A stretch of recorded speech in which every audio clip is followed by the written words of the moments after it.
You're listening to the Good Old Boys Fantasy Football Podcast. Now here's your hosts, Kevin, Derek, and Alex. All righty, welcome in, ladies and gentlemen, to another episode of the Good Old Boys Fantasy Football Podcast. I am Derek, and joined as always by your co-hosts, Kevin and Alex. Gentlemen, how we doing? Doing all right. Tuesday night here in the Lone Star State. So I went from sharing a state with Derek to sharing a state with Alex, and in both cases, I'm over an hour away from wherever I am you guys are. So, travel for the job here, but it's all good, man. So Tuesday night, get to hang out with y'all, get to talk some football, start to navigate bye weeks on top of injuries, on top of all the other chaos that's swirling around us here this early fantasy season. It was a dumb week. There were some head-scratching results. There were some injuries that were really brutal. There was some bad news that came out kind of before the week even started for Christian McCaffrey owners, such as myself in my work league. Yeah, it's just a very not great week, although I won all three of the leagues that I care about. I was victorious. So that was nice. That I was able to get some W's under my belt after kind of a ho-hum start to the season in a lot of those leagues. But we got there's a couple of things at hand that I kind of want to get your guys' thoughts on. Derek, you can stop me when you want. But the first thing is, like, there's an Anthony Richardson problem, right? Like that is a problem. And I know that if you listen to this show, you would have heard that we were high on him, but there was also that you better defend against it because he plays a reckless style of football that is hard to stay healthy. And once again, he is hurt, and we have a Joe Flacco sighting in Indianapolis. And quite frankly, a good Joe Flacco sighting. Like, the guy just seems to be kind of doing his thing. So let's start with that, because I think that one is a little shorter discussion than the second one I'm going to get to, which also deals with the quarterback, but it is a player that we all kind of drafted really high that is really under delivering. So let's start with Anthony Richardson. And what are you doing if you're an Anthony Richardson owner right now? And you didn't defend against it in the draft, right? You didn't give yourself some insurance in the draft. Quite frankly, you probably should have already had a quarterback that you were playing over that, just from week in, week out, hasn't been delivering very good performances for you.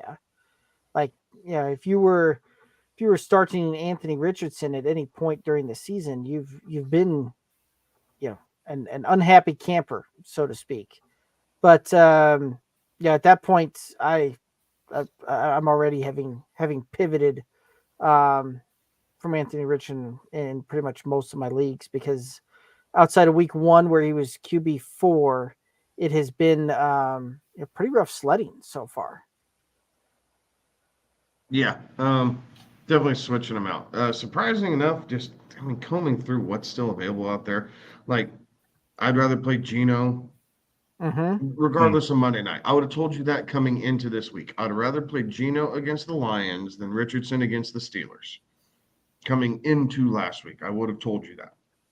But he's still sitting out there. You still have Sam Darnold sitting out there. He's got a tough matchup this week against the Jets, but he's been playing extremely well. You kind of get into some Trevor Lawrence, as crazy as that is. Like, I mean, you just play the matchup and kind of hope for the best. If anybody got crazy and dropped Jordan Love when we told people not to, right? That's obviously out there. Let's see. Would you grab Flacco? Justin Fields. You could grab Flacco to protect yourself, but it doesn't help you in game. Like, you never know, hip pointer, arm injury, hammy, like all that stuff. Like, you don't get a way to protect that in game. But, if you still want the rushing quarterback, Justin Fields, like, Fields has been playing pretty well. And the Steelers I think the report out today was that Tomlin wants to stay with the hot hand. So I don't know how soon Russell Wilson finds the field there in Pittsburgh. He should. Like, the Colts kind of blitzed the Steelers this past weekend, which was a little shocking, right? Like, that is what it is. But, I mean, still, Fields had a good week. He was a top 5 quarterback. No. So that's an option. Like, so I do think there's plenty of options out there for you. But Richardson's either sitting my bench, or if I have to drop quarterback for quarterback, I'm okay dropping Richardson at this point. Like, my guess is someone else pick him up, and then they're going to end up getting frustrated and dropping him again. So just hang out and wait. He'll be available. Right. That's the old drop the landmine and let somebody else deal with that on their roster, right? Like that move there. Just kind of pivoting off of that real quick, and just wanted to spend a moment there. Kevin, I got a question on the Friday show about dropping who it was Coleman for Michael Pittman, right? And it was kind of funny, some of the responses. We put it out as a little short on out there across all the socials, and had some folks kind of chiming in. Dropping Pittman for Coleman is what it was, right? I think it was dropping Coleman for Pittman on that one, and so it was somebody came through and like, oh, that's too easy, that's not even a question, yada yada yada. I'm like, it was wide receiver 70 versus 74. Well, and just the eye test on it. Well, no, the eye test tells you that Pittman has a quarterback that can't hit the broadside of a barn on an intermediate route and is throwing 50% of his passes in the dirt or over somebody's head and has twice as many interceptions to touchdowns. So just kind of one of those things that the Anthony Richardson thing has even had an impact on other guys that we were kind of starting to think, maybe even a little bit quarterback proof, things like that. Like these guys that we're going to get targets, we're going to get volume, and we're kind of that sure thing as a pretty reliable wide receiver 2, wide receiver 3 free roster, and hanging out there in like wide receiver 6 territory. So I'm glad you brought that up, because this next guy that I want to talk about, and we didn't discuss this ahead of time, so this would be kind of, I'm dropping this on you guys, but this next guy that I'm going to talk about is thought to be quarterback proof. Is thought to be a guy that's going to get his, but again, an injury at that quarterback position has made him damn near unstartable. If you say Tyreek, I'm going to slap you. I am going to say Tyreek Hill. You're not dropping Tyreek Hill. You're not dropping him, but man, like, it is tough to start him at the moment. He is, but again, Huntley had that playbook for what, seven days? I get it. I get that. And he was in the second half, he was a yard and a half away from having a 65-yard touchdown, which would have completely turned around Tyreek Hill's line. Like, it's a big difference. It just is, from Tua and how he manages that offense to everybody else. But I think Huntley might be the answer. It's just going to take – it's like Novocaine. Right? You got to give it a little bit of time to take effect. But I think Huntley might be the answer until when Tua comes back, right? I mean, you say if and when, and realistically, the guys on the Monday Night Countdown show made a really good point. Like, he, being Tua, is doing all the things that scream, I am still the quarterback of this team. Yeah. He's in the team facility. He's with the team during all the meetings. He's with the team on the sideline during the game. He was engaged. He was listening the entire first half. And really through the third quarter, he was listening to the plays being called. He was talking to Huntley. Like, Tua is completely engaged. Like, he is not acting like a guy who's really contemplating hanging it up. He is acting like the guy of, I'm doing what I need to do to get through this IR stint, make sure my body's right, and then I'm going to give it another crack. So, short term, you deal with this. It's no different than the Jordan Love injury. Yes, it's a couple weeks longer. You deal with this. You may not want to play Tyreek every week.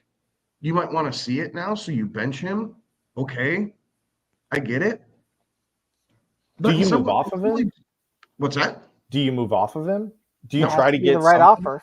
For what? I don't know what would feel right to you. What feels right? And let's just go position for position here. Let's not get into the weeds of like, running back here, but like position for position. Who's a receiver that you're comfortable one for one giving up? Because I don't want to complicate it, but one for one, position for position. Who's a receiver that you're comfortable saying, okay, yeah, I feel like I get better by moving off of Tyreek and getting this guy. I'll start with like, let's go Stephon Diggs. No. Okay. Pass. Let's go Garrett Wilson. Pass. No. Debo. No. Uh-uh. Too injury prone. Still going Tyreek. Chris Godwin puts you in the conversation, maybe, right? Pass. Justin Jefferson puts you in the conversation. Oh, yeah. Oh, yeah. Justin Jefferson, I feel like puts you. I feel like, though, that Jefferson owners probably aren't going to move off of him, though. Well, Jefferson only has 20 catches this season. That's a fair point. That's it. He has been targeted in the red zone, which helps, right? He's getting the touchdowns and he's had some big plays, which helps his totals. It's not that Jefferson's getting peppered with targets. Right. Sam Darnold is absolutely spreading the ball around. It's what's making him a good fantasy asset, is he's not so hyper-focused in on Jefferson. Jefferson's just that good that he's making the most out of those opportunities. Like when he is open, Darnold is finding him, and Darnold's putting it on the numbers, and Jefferson's able to make a play. But it's not that he has 9 catches for 78 yards and a touchdown and is hyper targeted in a PPR league. He's seeing, 6 targets, has 4 or 5 catches, 87 yards, and a touchdown at this point this season. Like, there's a big difference with he's doing it on 6 targets a game. In years past, he'd have 12. Yeah, he's doing it on half the volume, and he's still extremely relevant. Right? Jefferson hadn't fallen off. And what I would tell you is that really the difference between Tyreek and Justin Jefferson really at this point is about one play. One play. That's from a yardage standpoint. They're both seeing right about the same number of targets at this point in the game. They both have very similar reception totals to it. Jefferson has a 97-yard touchdown reception on it that really kind of boosts those numbers up. But without that one play, they're within about 50 yards of each other. So through 4 games, right, like take that one play out of it, you're talking very similar volumes there. Jefferson just and the Vikings are in the red zone, and he's coming down with some of those touchdowns, and that's kind of the difference there. But workload wise, there's not much difference there. I mean, yeah, I think it's your top guys. Like, it is Tyreek, in my opinion. Like, this is how I'm handling Tyreek. Like, if I'm going to move off of him, I want Bijan or Breece Hall. Yeah. Okay. You could argue how Achan's usage has been, right? You could argue Achan in that, and you could argue Kamara, Kyron Williams. Kamara, yeah. I mean, you could argue Kamara. Just in the first 4 weeks, he's been pretty damn productive. But yeah. I probably wouldn't go the Kamara route. I think the Saints are falling back down to earth here a little bit. And once we get into their divisional side of the schedule, when those teams know the Saints a little bit better, I think it'll level set. And Kamara will still have a good year. It's just not going to be like top 3 elite like Kamara's been the first 3 weeks of the season.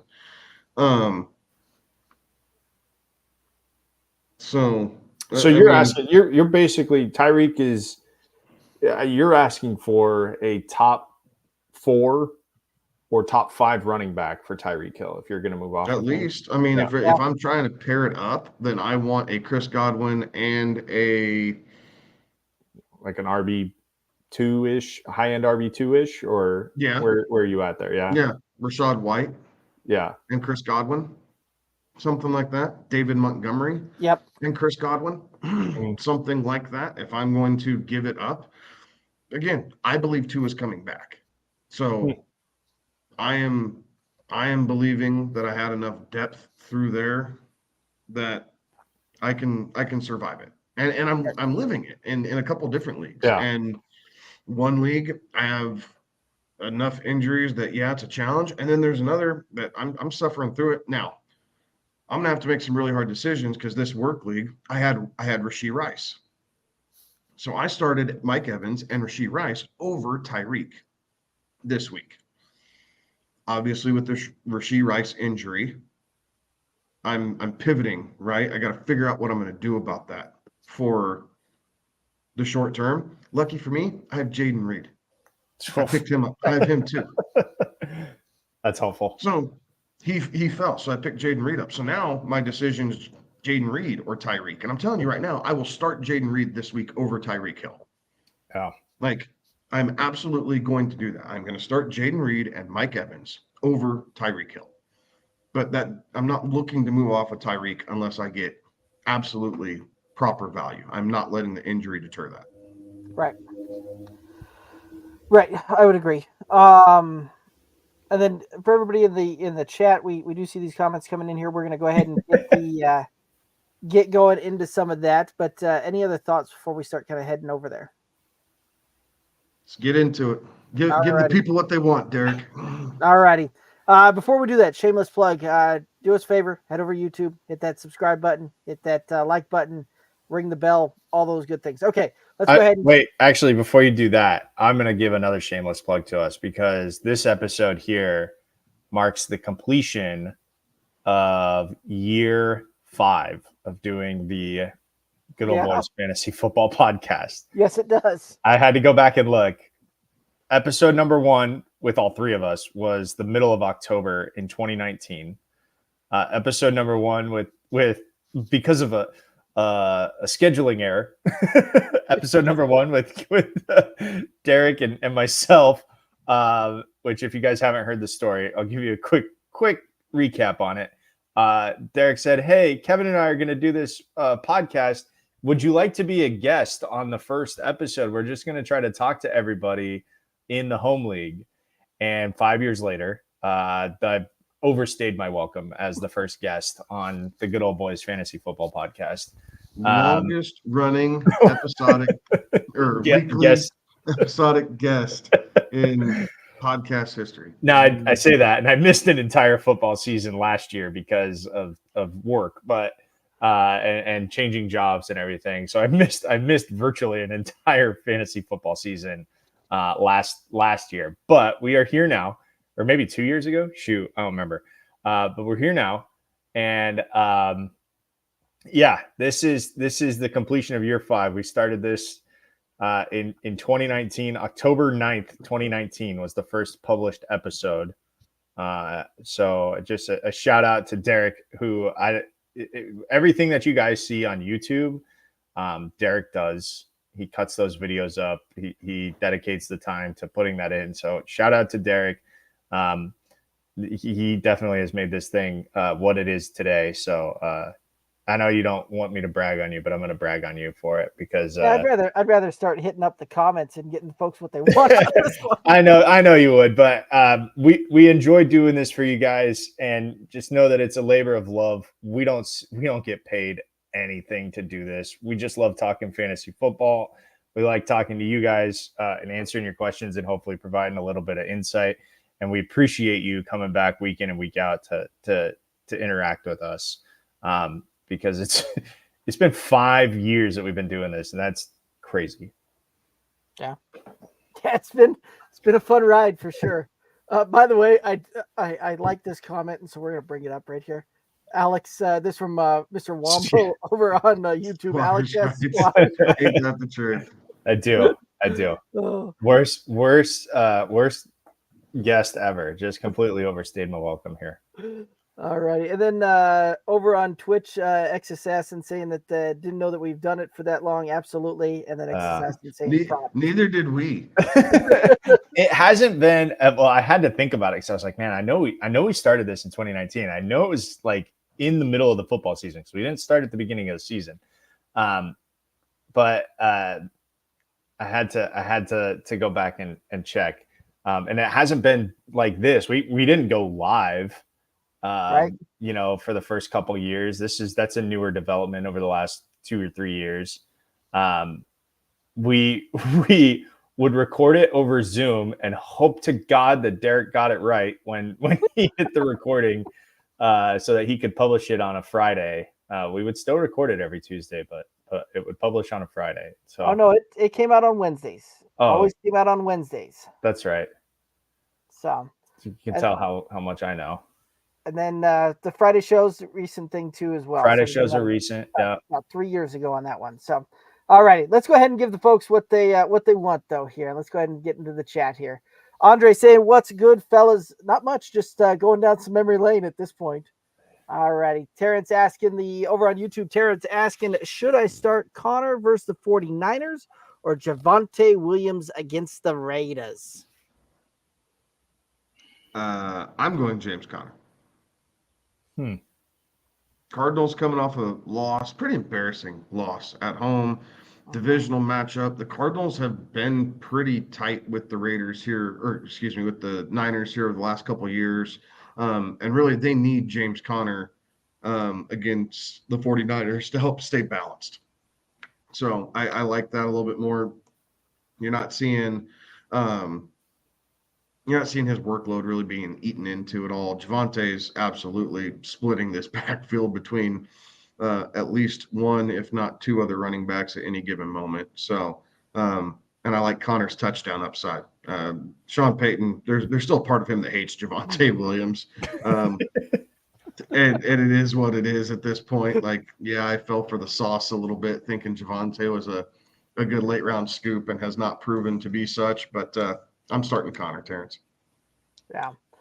And at this point too, right, from a matchup perspective, the Niners were a very scary defense when you'd see that as an opposing, really this year that hasn't come to fruition. The Niners giving up the 13th most points to opposing fantasy running backs out there.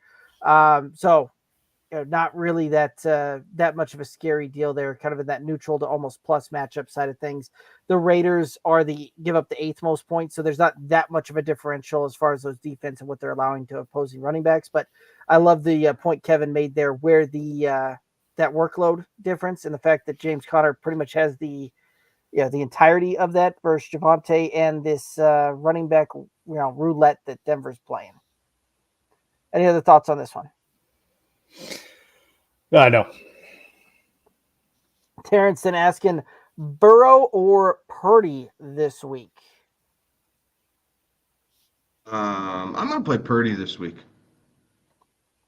Again, Cardinals defense just giving it up. I think it's going to be a little bit more back and forth. And now that Debo is back in the fold here, you got, 2 out of the big 3. You got Kittle too, so really 3 out of the big 4 they're intact, and typically that's what Purdy needs to be successful. So I think Purdy's going to have a solid week. Yeah, I think Purdy, when it's all said and done, you're probably looking QB 5, 6, 7 on the week. I think Burrow's going to have a tough time cracking top 10 this week. So Purdy for me as well. Any other thoughts here? Just add that Burrow's going up against the Ravens pass defense, which is gross. So, I'd rather take Purdy. Okay. All righty. Terrence asking, they have Adams and Cooper. How realistic is it that either player is traded this season? If you're reading what I'm reading today, Devontae Adams may not be on the Raiders past Sunday. Like, it's the asking price for Devontae Adams, big, but not unreasonable. I saw it was a second rounder. I don't know if they had added anything else to that, but at least a second rounder. And that's not all that outrageous of an ask for an elite level talent receiver. And I would not be surprised if one Aaron Rodgers rang up the team and said, hey, can we at least look at it and see what we can do? God, if you are a Garrett Wilson owner, you don't want to see this. You do not want to see that, but that Aaron Rodgers said, I've got a limited time here, and I understand that a second round is kind of hedging the future. Second round picks are extremely valuable, but if you're the Jets, why wouldn't you offer out like Mike Williams and a third? Yeah, I mean, you have the pieces to do it, right? Like you could do it. Like,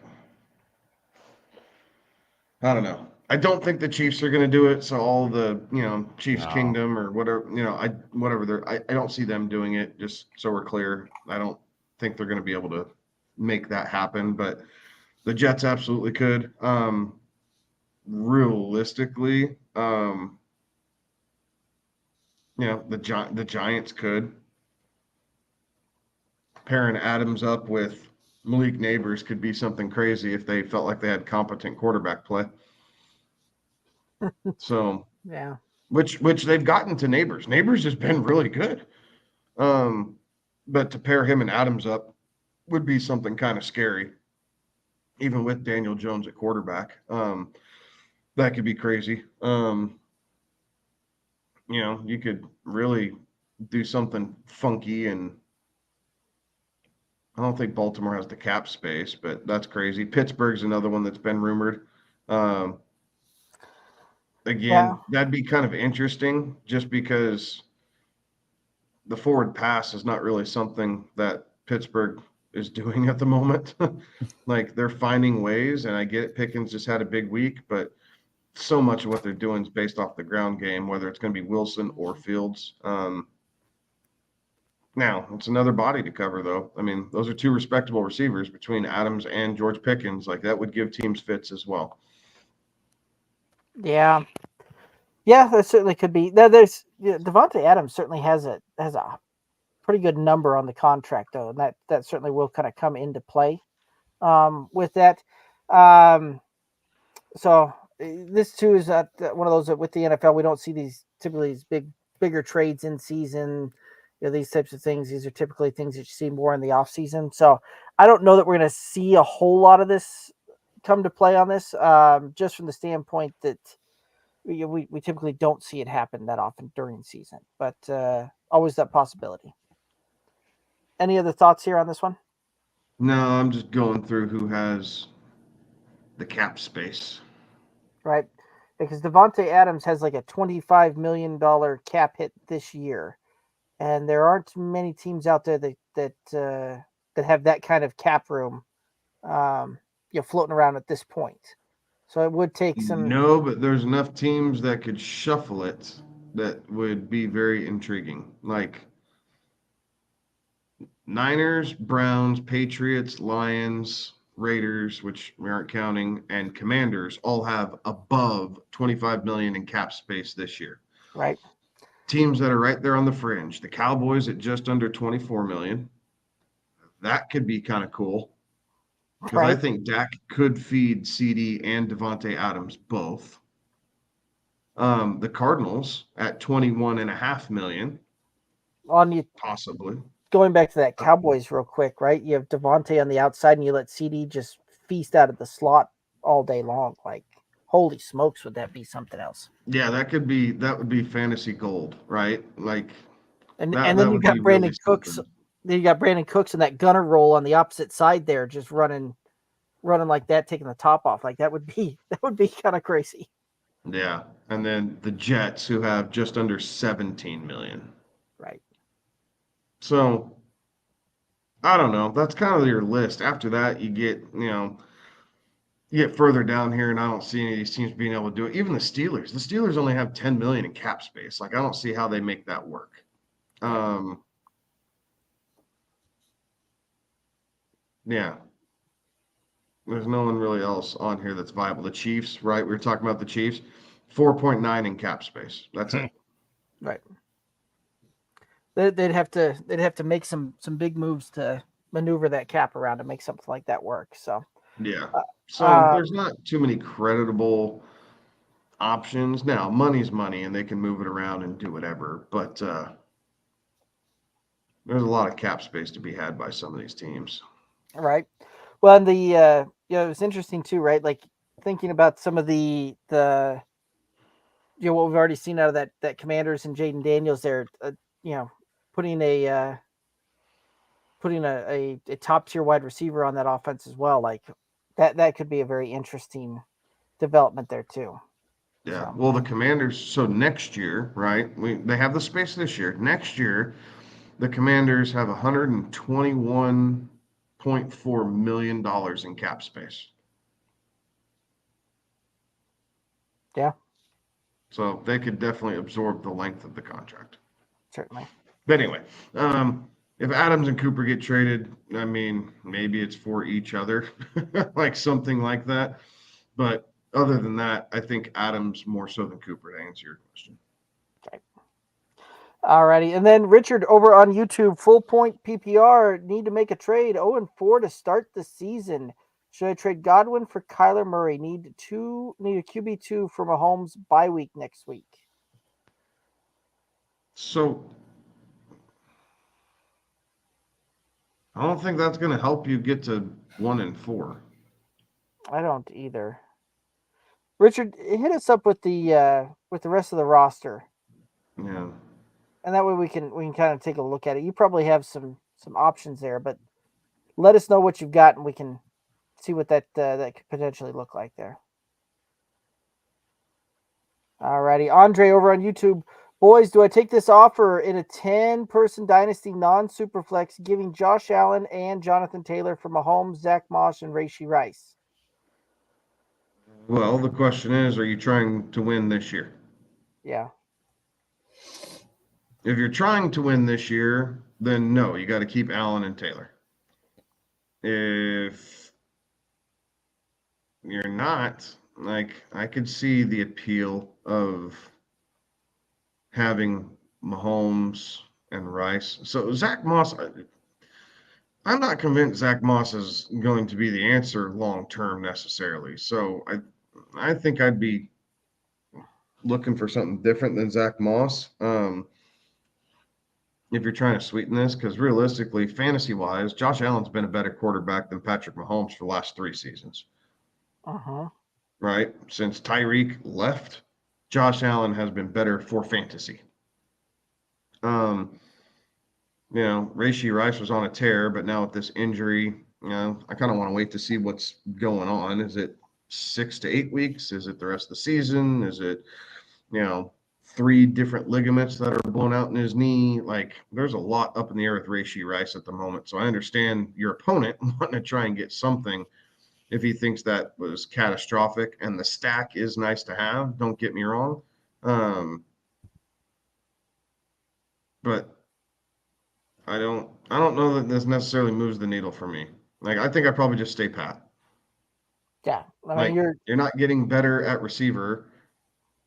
You're not getting better at running back or quarterback. Yeah. So, yeah, your team does not get better this season, at least, on this trade. And I get the dynasty aspect of it. Like, Rice is young, Moss is not. Mahomes and Allen are basically the same. Right. And Zach Moss, I think, has shelf life about this year. Right. I don't see that continuing much past this year. Alrighty. And then Terrence saying they got offered Mahomes for Burrow, Purdy on the bench. Would you accept or decline the trade? I don't know that necessarily moves the needle for me either way. Yeah. No, I wouldn't. You're just moving pieces around. Yeah. And Mahomes has the bigger name power, but right now Burrow, in the not great season that he's been putting up, is been better for fantasy so far. So I don't know that it doesn't really move the dial. If you want to make it, go ahead. Like, Right. There's nothing wrong with the trade. So that's fine. You can navigate that. You're going to play Mahomes over Purdy almost every week just because of who Mahomes is. But I think if you're really looking at it, there's going to be certain weeks that you'll want to play Purdy. Right. So either way. Okay.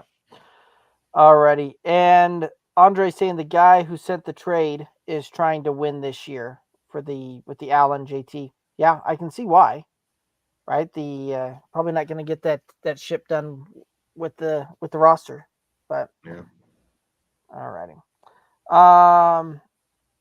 X Assassin over on Twitch asking trade Bijan for Olave. No, I want the Bijan side. I want Bijan.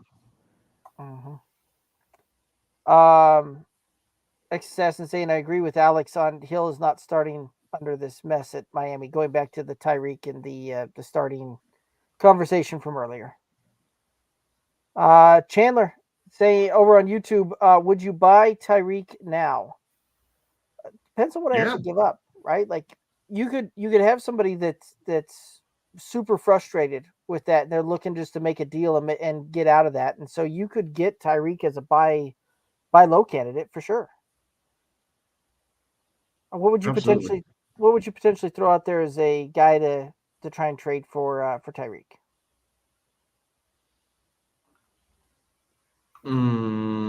As a buy low candidate? Mm-hmm. If you're trying to, are we doing position for position again, or what are we thinking? Just throw some guys out there that if you're trying to buy, if you're trying to like a buy low on Tyreek, what would you be offering out there for it? Chuba Hubbard. Yeah, I'd like to get away with a Chuba Hubbard and Brian Robinson, James Conner is where I'd start. Josh Jacobs, like I'd start in that range. But if you're listening to Kevin earlier, he's asking for.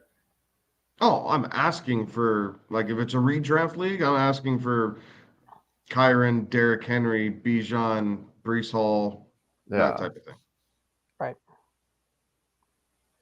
But you can certainly have the conversation about it with James Conner and a piece.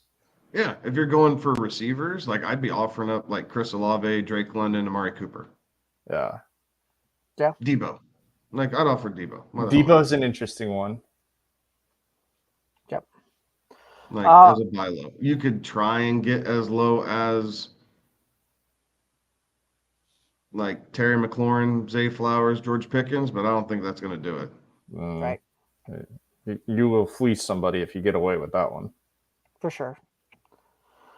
Terrence over on YouTube, is Raheem worth stashing, or is Justin Hill, Chase Brown a better option? Roster, Kyron Williams, Connor, Javonte Williams, Mostert. I'd rather stash Mostert out of Hill or Brown option. We haven't seen Raheem Mostert yet. And like that's what's been kind of, will he or won't he? We do know that Devon Achane is not, like, he's not going to play a full season, right? We know that this Miami offense is going to have to get creative. I tell you what, if you've got the bench spot for it, like, I kind of like having a fresh Mostert when they are probably going to need to run the football a lot, Yeah, it's. I want Mostert or Chase Brown. Yeah, just know that if you're holding on to Mostert, like you're playing a long con here. Like you have to play the long con here because he hasn't even has he even practiced yet this year? Like he hasn't been active. Did he play a game? I don't know. I've got him on my bench. I haven't even thought about pulling him off of my bench yet. He played in week 1 and left early with the chest injury. Right. So and hasn't been back since. Right. So you're playing a long con if you're going to stash Raheem Mostert, and that's fine. Is if you can absorb that.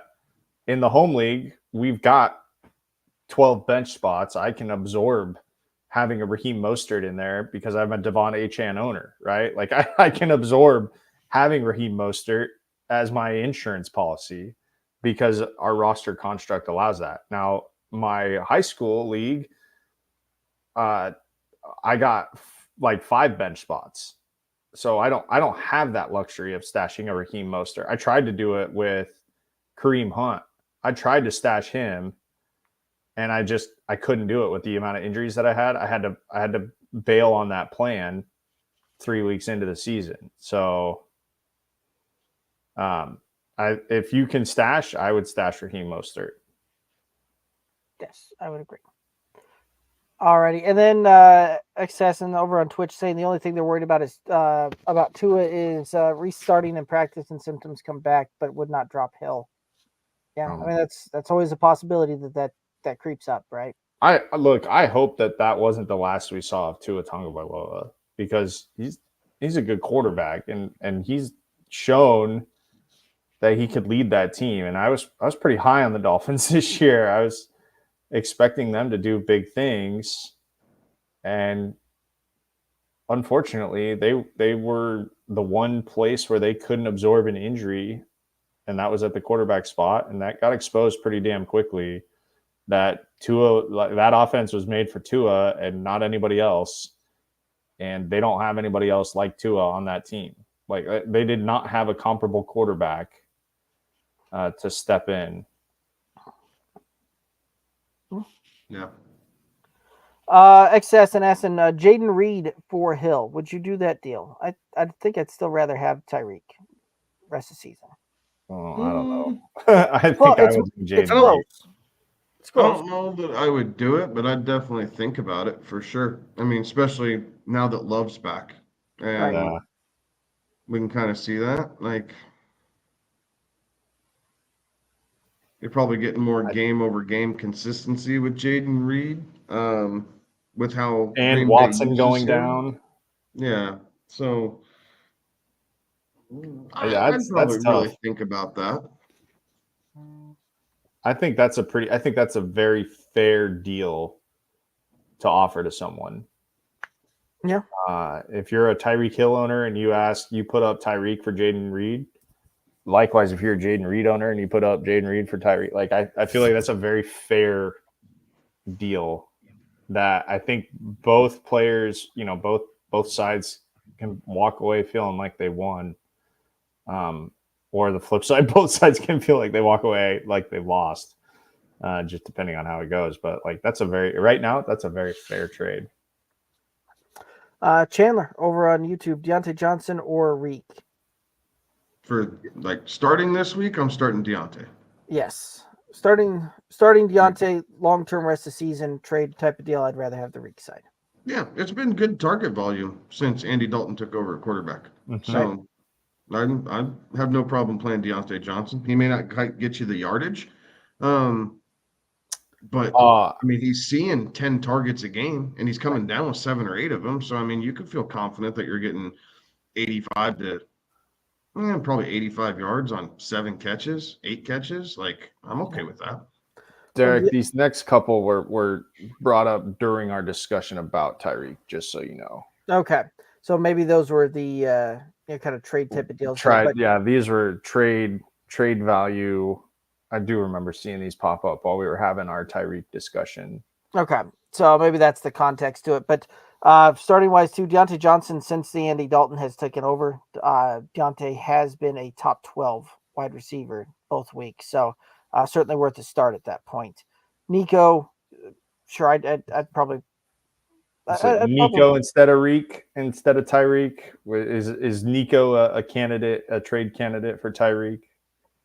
I think I'd rather have the Tyreek side. That one's pretty close for me. I think so too. I could go Nico. Yeah. It's tough to shy away from the guy that through 4 weeks as wide receiver 1 on the season so far. So that's a good point. Marvin Harrison Jr. No, I'd rather have the Reek side. Yeah, give me Tyreek. All righty. And the next assassin saying, given the frailty of Tua at this stage, they'd be ready to move on from Hill and Waddle and get some value. Maybe. I think here's the value that you get for Jalen Waddle. At least that was offered up. So one of my coworkers in a different league he's in just shot me a text. He goes, dude, I just had someone offer me Alan Lazard for Jalen Waddle straight up. Wow. I said, you would get Waddle? He goes, yeah. He goes, I think I'm going to do that. I was like, frick, yes, you're going to do it. I caught myself. I didn't have to use the dump button. Like, heck yeah. Like, do that. Alan Lazard ain't starting on your stinking roster, but that's the value that you're getting for these guys right now. Like, they're going to have to show something to get any value out of it. So you're stuck sitting on them unless someone realizes true value, or until they have a blow-up week and then you try and flip them. Yeah. Strike while the iron's hot. But right now, that's what Allen Lazard for Jalen Waddle, and that's about right. Like, Yeah. I wouldn't obviously no, I don't want Allen Lazard, but if someone felt like they wanted someone to put up points because they were tired of looking at Jalen Waddle and they needed someone to start now. Yeah. Yeah. I mean, there you go. All righty. And then Millie Mills, say what's up, fellas. Not much, just doing the thing. All righty. Millie Mills also saying that they had Love, Henry, Kamara, Amon-Ra, Evans, and Reed in the lineup last week. Bombed on the Yeah, you did. Yeah. Yeah, that was a pretty easy week for you on that one. That is a very good week, sir. Well done. And then X Assassin saying that they picked up Jacoby Myers last week. Yeah, not a bad pickup. Shane over on YouTube, trade Kamara and Garrett Wilson for Breece Hall and Jaden Reed. I'd rather have the Breece and Jaden Reed side, I think. I'd rather have the Breece and Reed side, but I can see the appeal on both sides of this. Mm-hmm. I mean, I like the Kamara Garrett side, I think. Yeah, so that, I think I like that side better. So fair trade, right? I mean, yeah, as you're looking at extremely. That, that's fair trade value. So yes, I think you're trading two guys that are finishing no worse than running back 6 for really high upside receivers. Yeah, I think that's a pretty fair deal. Yeah. If it's a dynasty, I'm on the Breece Hall Jaden Reed side though. I think I like the youth a little bit better than the Kamara Garrett side. Yeah, I can see that. Really just the Kamara side, but right. Alrighty. And then Millie Mills saying that the Ravens could actually need him over anybody. That was back to the Devontae trade talk that we were there. Mr. Wumbo over on YouTube saying, yeah, I'd argue that. I don't know that they do. The Ravens are just playing 80s style football right now, and that's okay because no one has a linebacking core that can stop a true power run offense. Right. No one does. Everybody's gone that's to these because everybody linebackers who are more sideline to sideline. Like you don't have these Brian Urlacher, Zach Taylor, or is it Zach? Yeah, Zach Taylor types just clogging up the middle, Jason right? Taylor. Like, no, Jason Taylor played outside. Zach Taylor was an old Miami Dolphins middle linebacker who was just he was a thumper, right? He was a 2-down linebacker in today's NFL. There's no Alfred Williams. He didn't pass pro, right? Like everybody's so worried about having a pass rush that when you can spread a team out, you don't need to worry about it if you have a bruising back. So I don't know that the Ravens do. They're just playing different than everybody else. Right. Mr. Wumbo saying that they think they saw something about the Bills and Adams, but they didn't click the article. Fake news. They don't have any money. Yeah. I think seriously, every they have team, like $10 million in cap space, if that. Like they don't have any money. But I think every team now has gone and said, well, now that the Raiders have put like, hey, here's what we're asking for, that's going to deter a bunch of GMs from picking up the phone. But I think every team was like, well, now what are you thinking about that? What are you? It's Devontae Adams, man. Like you don't. But there's still money that you got to move. The Bills have $3.6 million in cap space. That's a ton of money, right? So you'd have to. That's a game check. That's a game check. They could have Devontae Adams for 1 week. Right. It would take them going to Josh Allen or going to some of these higher price guys, going, hey, we need to restructure and see what we can do to try and move some money around for this year. And they just did it to get under the cap. Right. That's why they got rid of Diggs. Because I will gladly pay you on Tuesday. Maybe Von Miller will give up some of his money since he's not playing for the next 4 weeks. Oh, all right. Ew. All righty. And then Millie Mill saying that the Commanders would be crazy too on the Devontae Adams side. Ex-Assassin saying Dallas would be insane. Dallas would be insane. Dallas Yes. isn't Fantasy going to happen. purposes, Dallas would be the best option, right? Yes. For fantasy value alone, Dallas would be the best option. What makes sense in the NFL, unfortunately, does not always make sense for our fantasy rosters. Right. But that's why I threw Dallas out there. A, they do have the available cap space. Like, it would be really easy for them to shuffle a couple things around and call it good. But realistically, Dallas needs a damn running back. Like, Yeah, they do. It's amazing how much better CeeDee Lamb will get if you can get someone who actually draws attention from the safeties. But they're not even worried about it right now. Right. Zeke fizzled out after 1 week. He's looking old and washed up right now. Rico Dowdle's he's not explosive. Like, once a game, he has like an 8-yard rush and everyone goes, okay, there he is. And then he goes back to 2 yards in a cloud of dust. Like, they're not threatening anybody on the ground. Right. Yes. Champagne over on YouTube asking, is Trey Tucker a must add with Adams getting traded out? Yeah, I think I don't must add. Must add's pretty strong just because I don't love the passing attack for Las Vegas. Jacoby Myers I think he's an interesting bench depth. Yeah. Like, Jacoby Myers is a must add. Like, if he's out on a waiver wire, Jacoby Myers is a must add. Trey Tucker is a depth piece. I would add that, like, Adams getting traded out is not a done deal. Now, I think it probably is, but it's not a done deal. The more immediate problem for Devontae Adams is that he missed a game for the first time in forever, but it was a hamstring injury. And we all know that those things in receivers, hamstring injuries in receivers just don't mix well. So that, I think, is the more immediate concern, is how severe is this hamstring injury that it caused him to miss a game, and he never misses a game. Then the likelihood that he's not suiting up for, I almost called them Oakland, for the Raiders. That I think is the more immediate concern. So, like, if you have Adams, you probably want to defend against it with a Jacoby Myers or a Trey Tucker if you believe in Gardner Minshew, which I would advise against, and just try to find something else receiver wise that's out there. Fair enough. Champagne asking over on YouTube, should I pick up Alexander Madison or Tank Bigsby from the waivers? Need a running back for bye week coverage. I'd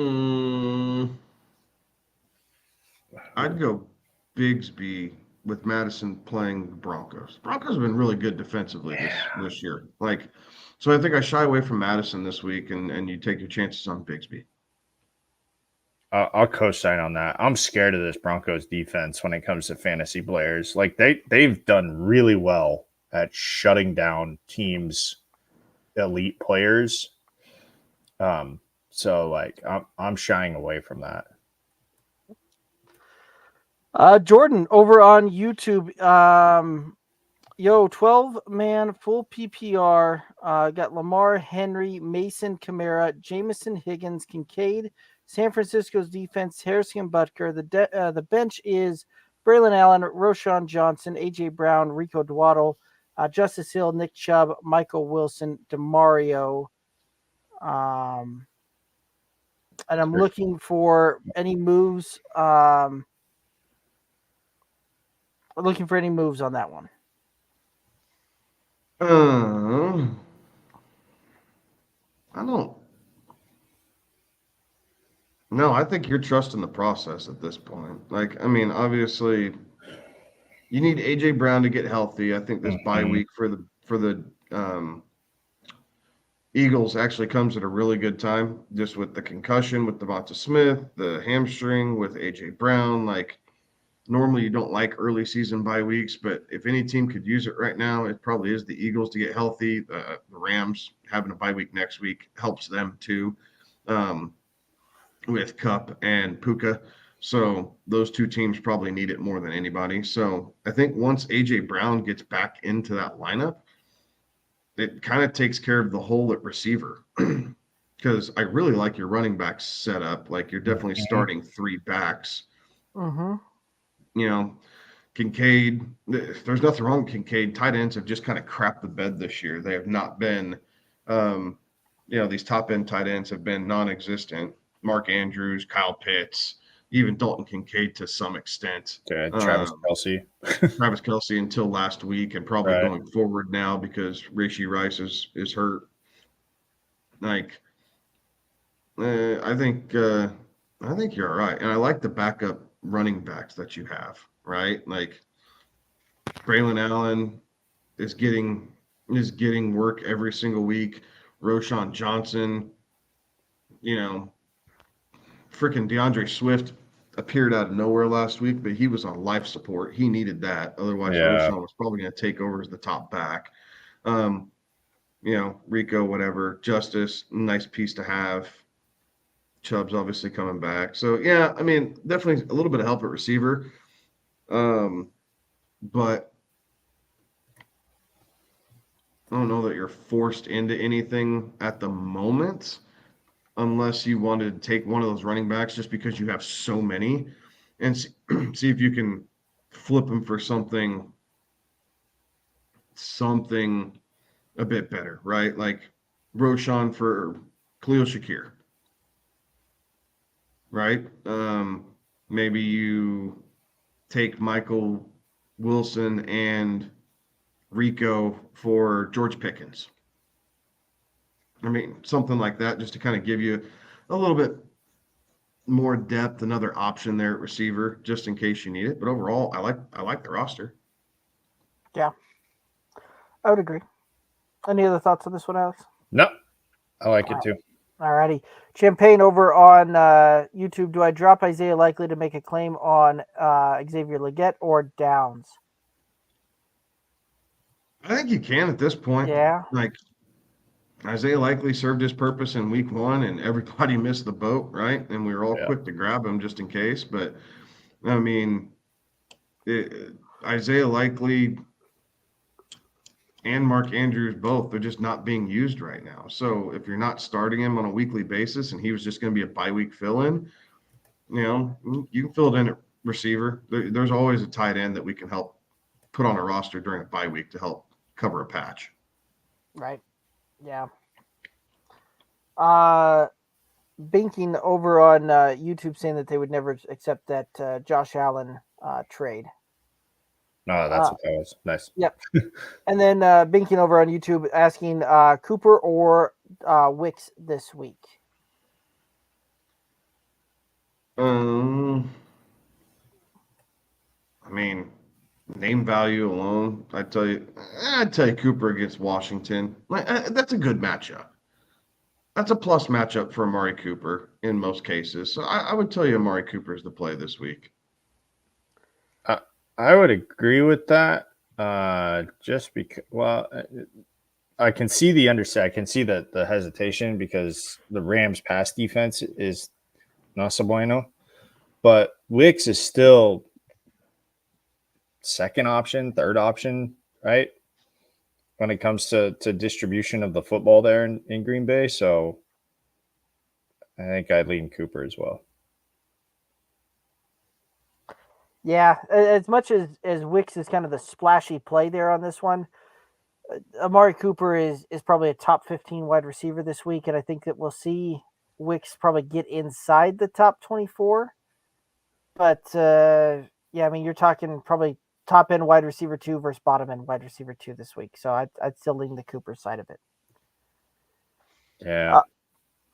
And then Mr. Wumbo over on YouTube says that they have Mostert on their 0-4 team, and they've been holding on to him to help him out once he's fully healed up, which means that he's probably going to do absolutely nothing this year. So Mr. Wumbo last week was like, I mean, I feel so bad for you, my guy.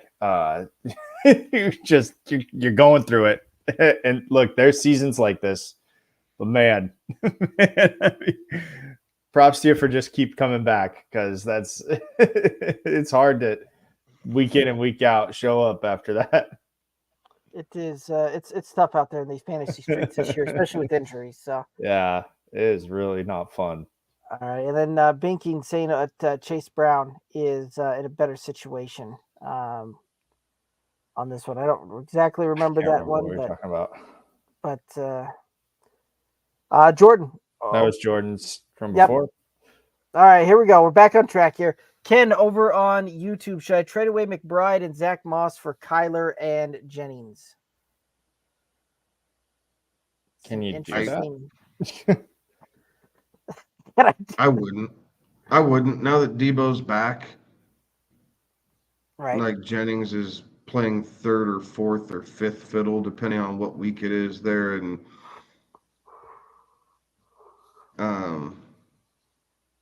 San Francisco. And Kyler's a great piece to have, but I think it depends on what your starting quarterback position is, right? Like if you have Trevor Lawrence, then yeah, maybe you're kind of forced into that because you need to upgrade at tight end or a wider, holy smokes, at quarterback so bad. But Trey McBride, yes, a little dinged up, right? Didn't play last week, but Trey McBride has been one of the few tight ends that's kind of been owning up to where you drafted him at right now. And everybody else has been so touchdown dependent. So I don't know that net you'd necessarily be gaining a whole ton. Yeah. Again, it depends on who your starting quarterback is currently. Yeah, I agree. Ex-Assassin saying that a guy dropped Hubbard after week 2 and that they picked him up. Yeah, There you go.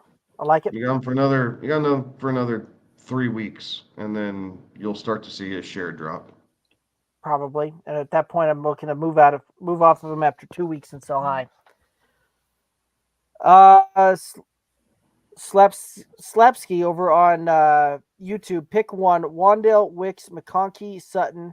For context, it's a 12-person PPR, 2 flex: Kyler, Henry, Brian Robinson, CD, Nico, McBride, Devontae Smith, T. Higgins. Benches: McConkey, Spears, Waddle, Allen, and Schultz.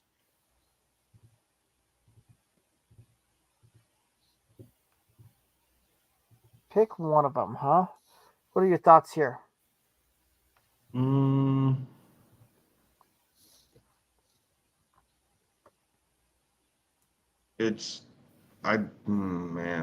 tell you Wicks by a hair.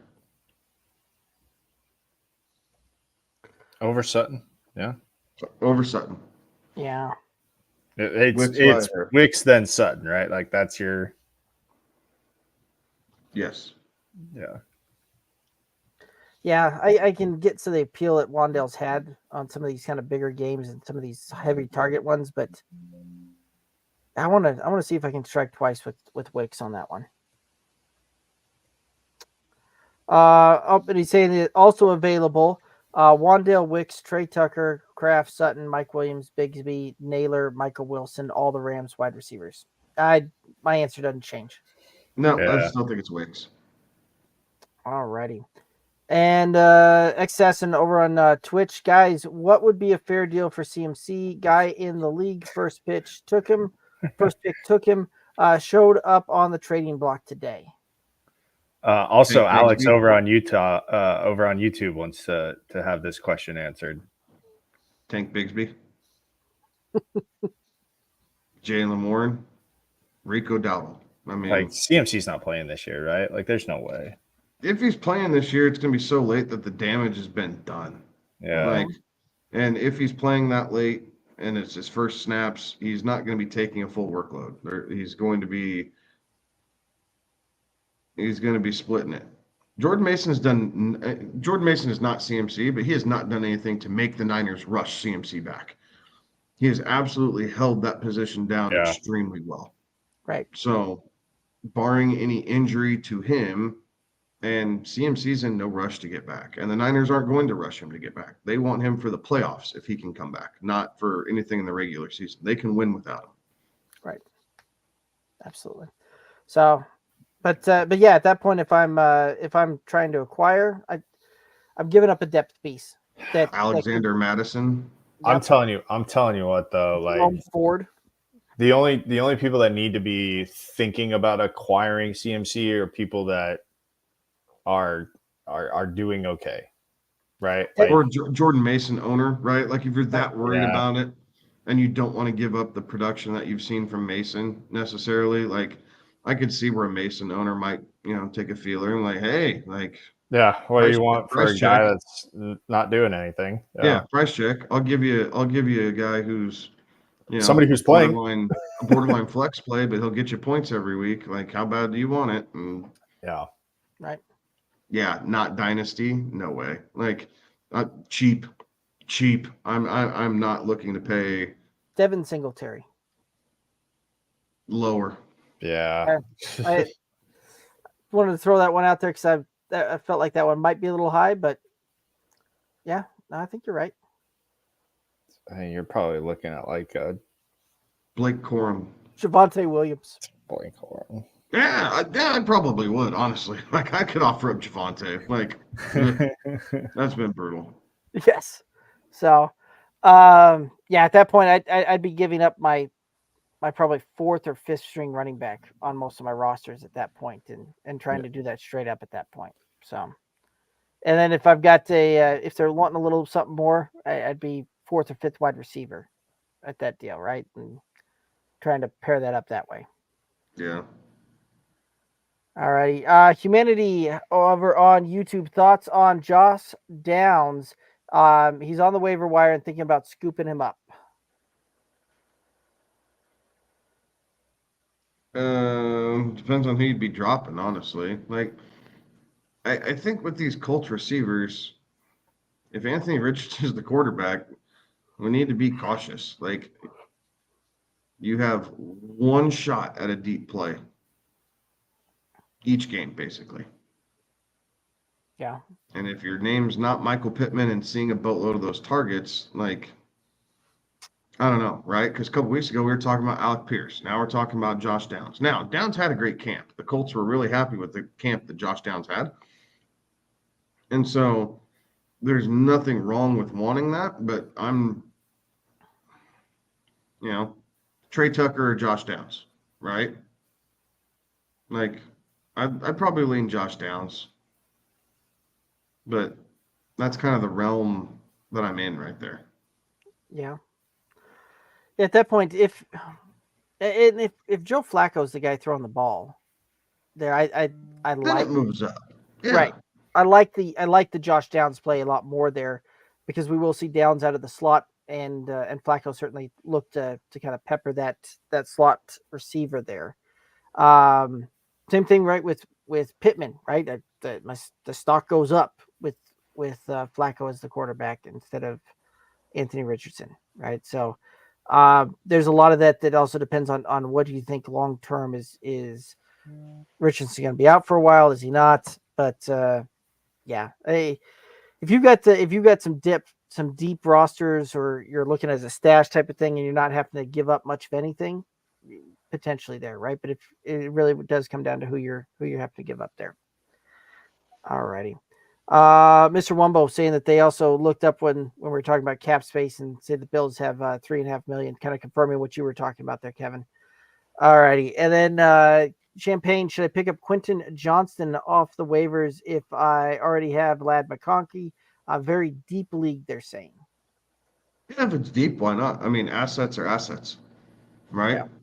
We've seen Quentin Johnston have a good game. Obviously, this high ankle sprain that Justin Herbert's fighting through, I think, is affecting a few different things. But we've seen Quentin Johnston have himself a game this year, and in a deep league, you're just protecting a little bit. There's nothing wrong with it. Shaka over on YouTube, would you spend 100 out of the 150 fab for Hunt? If I'm super hurting at running back, like that's the only option I've got, and I've got nobody else to start, maybe. But you shouldn't be. It's not the running backs who are dinged up, right? No. Pacheco's dinged up. But outside of that, like Kenneth Walker's back. Both the Lions running backs are intact. Raheem Mostert's dinged up. Big deal. Like, I mean, but that was But you've known about that. Right? Yeah. Right? Like Jordan Mason's been available since training camp.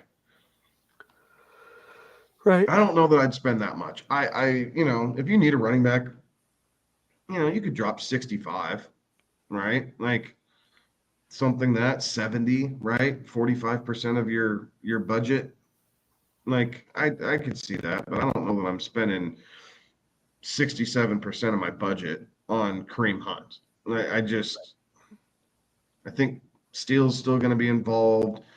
P. Ryan's still going to be involved. Like, there's just so many mouths to feed that, yeah, I'd look to spend something because, points and running back depth is always a good thing to have, but I don't want to completely blow out my fab budget and then not have any room to maneuver late in season as random things continue to happen.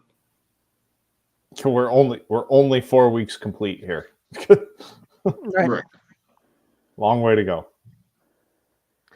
Next assassin over on Twitch saying that Anthony Pierce apparently liked. For what it's worth, it wasn't a tweet. It was an Instagram post by like Sports Center or whatever, saying that it was like did Davante Adams play his last snap for the Raiders?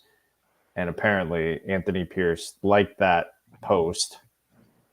That like was later removed, but yeah, where there's smoke, right? And obviously with the Raiders coming out today to saying this is our asking price, like they probably did that because they were tired of answering individual phone calls saying this is our asking price. Like, and Pierce is no nonsense, right? Like he did a job coming into Vegas and kind of rallying that locker room. So if he feels like Davante Adams is not being silent about his frustration and it's disrupting the locker room, I could see Pierce wanting him out. Like, you got to set the tone.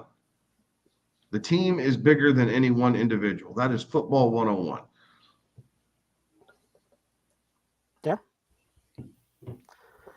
Yeah. Millie Mills saying that they're trying to move off for Madre for another running back. Good week or not, just don't know who I can get for him. Was thinking Jacobs, maybe packaging him with something for Gibbs, but is it worth it? They're just not sure.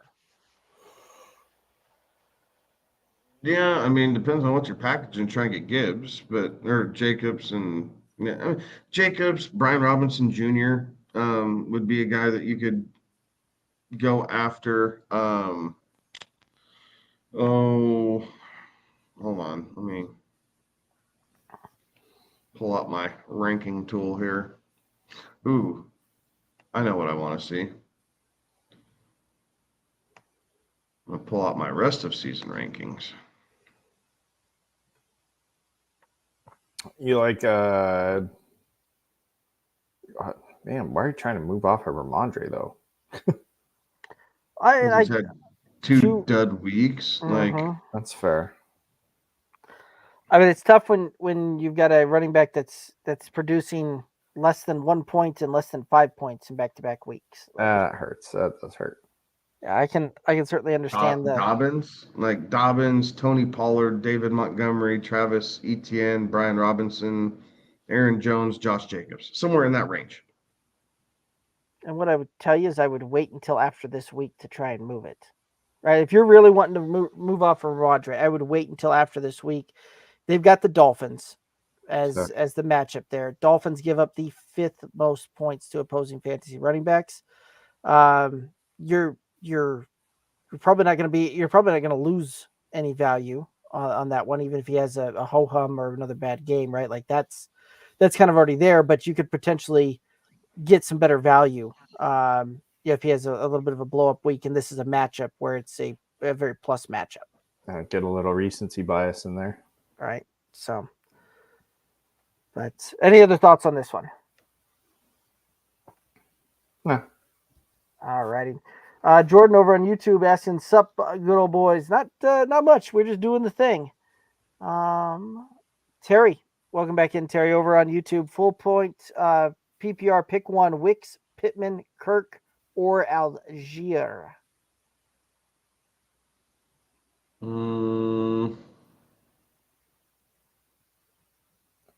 I'm gonna go Kirk here, but I don't like any of it. I'd say the last 2 weeks. So yeah, Kirk, then Pittman, then Wicks. I picked Kirk under protest of the exercise that you've given us, Terry. Yeah, I think it's Kirk, Pittman, Wicks, Algier in that order for me. So, any other thoughts on this one? No. Alrighty. Tell you what, real quick, let's hit up the next one here. Jordan over on YouTube, Javonte Williams or Chase Brown? Ugh. Rest of the season, I want Chase Brown. Yeah, I would agree. What about if it's this week only? If it's this week only, ugh, I've got him back to back in my rankings. I'd tell you Javonte. Yeah. I'd tell you Javonte against the Raiders is a better matchup than Chase against Baltimore. Yeah, I would agree with that. Alrighty, and Dashell over on YouTube, Goff's on bye. Do I drop Andrews, Juwan, or Komet for a QB? Juwan. Yeah. I mean, you're going to have to drop one of them for a QB. You got to have a drop- QB. Drop Juwan. I would go Juwan as well. And I'm assuming that's Juwan Johnson, not Juwan Jennings. So I would also. That's how I read it with all the tight ends. Yeah. Yep.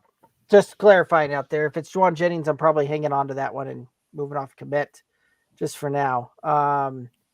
If it's Juwan Johnson, it's absolutely Juwan Johnson. Nah. I think I'm dropping either Juwan. Okay, fair enough. He served his purpose. Now that Debo and Ayuk and Yeah, those guys are back people are together, coming back. Yeah, I'd drop either Juwan. Alrighty.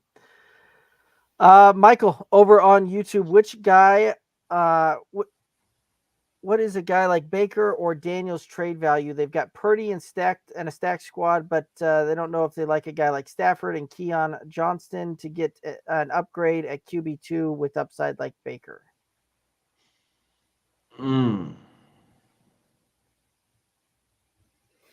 So the problem, I think both of them are pretty damn high right now. yeah, the problem, like Jaden Daniels is like QB1 right now, right? Like that's correct.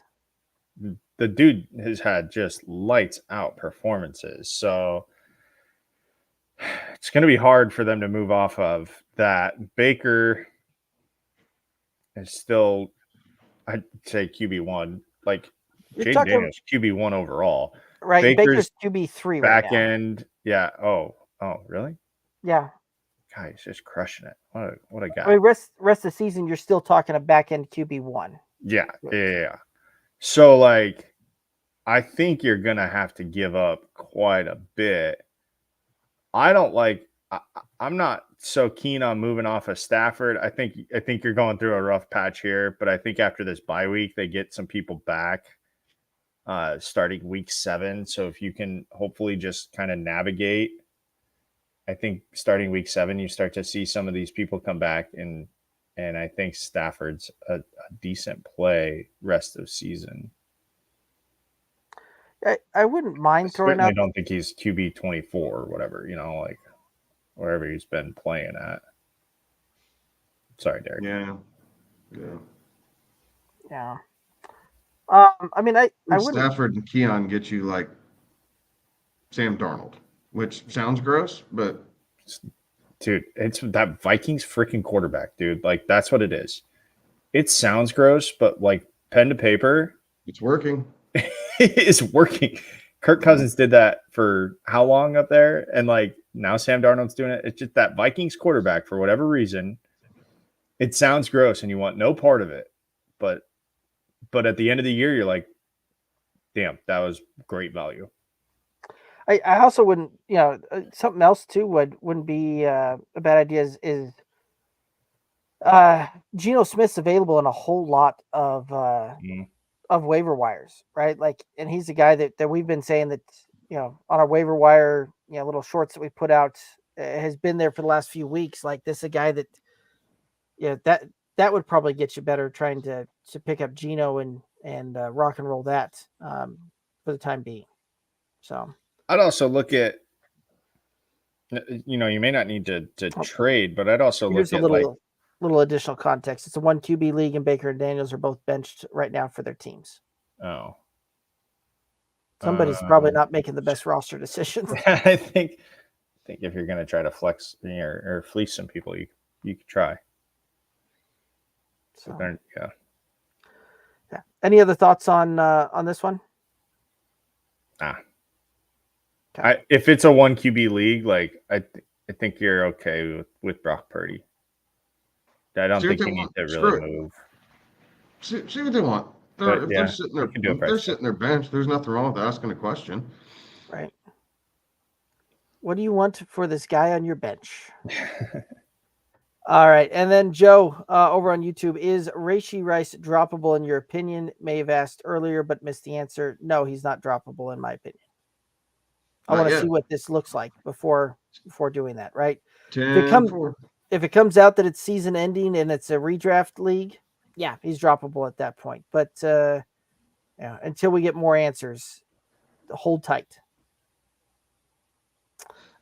Terry over on YouTube, thoughts on Tucker without Adams versus Leggett without Thielen? Who would you rather have? I like this question.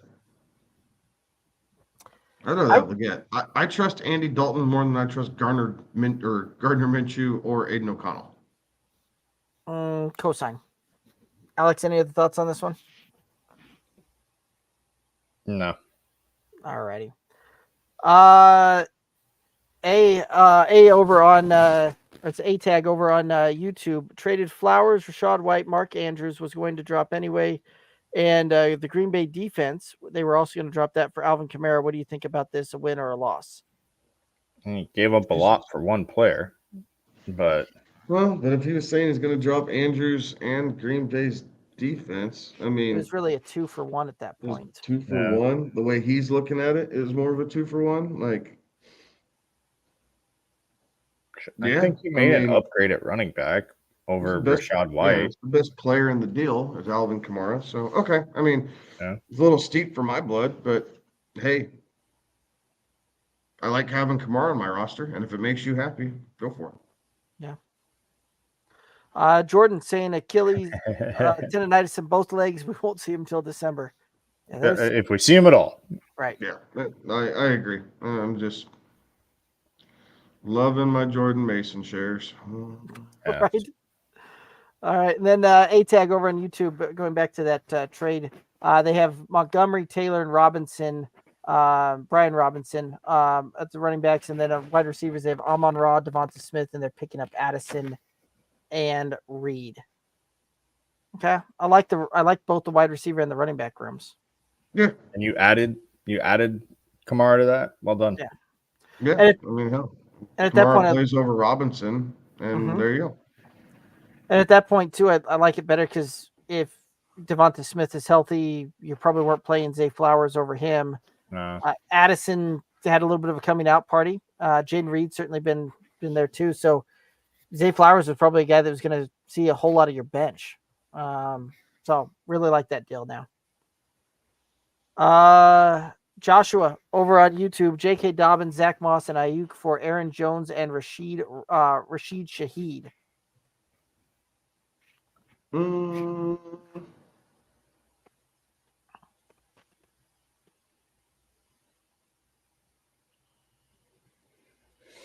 I don't love this. I know Ayuk started really slow, but I do think he ends up coming along here a little bit, and the Aaron Jones and Shaheed side are going to come up a bit short for me. Rashid's such a one-trick pony, and it's working right now, but it's not. Eventually, that's not going to be the case. You'll just see more cover 2 shell, and teams are going to just have to dump it off to Kamara. Like, that's what you're going to see. Like, teams are going to get tired of getting beat for 70 yards. Yes. So I don't love it. I'd rather have the Dobbins, Moss, and Ayuk side. Fair enough. Co-sign on that. We are in unison on that one there. And then real quick, shameless plug, guys. If you haven't subscribed, do us a favor, hit that like, hit that subscribe button. All right. Next up, we got Assassin over on Twitch. Marshawn Lloyd got injured as he was signing with the Packers. Sounds about right. Quincy over on YouTube. Who would I drop for Xavier Legette, Mooney, or Jennings, Braylon Allen, or Tank Dell? Don't drop Tank. I'd probably drop Juwan Jennings at this point. Yeah, I think so too. I think he's run his course. Yeah, this is one of those that he's going to go back to third, fourth target on that roster real quick. And you never know what someone else is willing to drop to pick him up. Like, you might get something juicy in return. Mark Andrews, right? And people are really pissed off at Mark Andrews. Then you turn around and you figure out who you're dropping to pick up Mark Andrews. Right. Again, talent will win out. Yes. Oh. Marlon over on YouTube. What's up? Hey, what's up, guys? Should I drop Lazard or Braylon Allen for Dotavian Wicks or Xavier Legette? I'd drop Lazard for Wicks. Yeah, I would agree. I want to hold on to Allen. I don't think we've seen this one run its course yet. No, I think he stays. Yeah, I think Allen stays involved in some capacity. Right. I would agree. Marlon saying same question. Same thing. Assassin Ramondre has fumbled every week. They got him. I'm right there with you. Same one. Same one. Marlon, we got you. Just really wanted to make sure we saw it. I see it. Ex-Assassin saying that they like Pittman this week. Maybe if Joe Flacco's throwing the ball, I like him too. If it goes back to Anthony Richardson, it's a hard pass. Johnny over on YouTube, rest of the season, Scary Terry or Xavier Worthy with Rice going down. Scary Terry. I get the Rice going down thing, but this isn't a 1-for-1 type of deal here. You may still see some of those over the top plays type of thing, but Xavier Worthy is really putting up his